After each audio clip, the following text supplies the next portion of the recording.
কান্দে কইরা যাইবে রে চলিয়া, বাইরে চারজনে চার কান্দে কইরা যাইবে রে চলিয়া। ওরে কাফন দিয়া সাজাও তোমরা যতন করিয়া, কাফন দিয়া সাজাও তোমরা যতন করিয়া।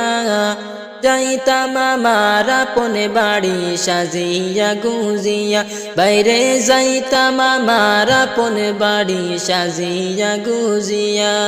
ওরে তিন কাতারে দাঁড়াইয়া জানাজা পড়াইয়া, তিন কাতারে দাঁড়াইয়া জানাজা পড়াইয়া। লইয়া যাইবে কবরেতে কান্দিয়া কান্দিয়া, ওরে লইয়া যাইবে কবরেতে কান্দিয়া কান্দিয়া। ওরে তিন কাতারে দাঁড়াইয়া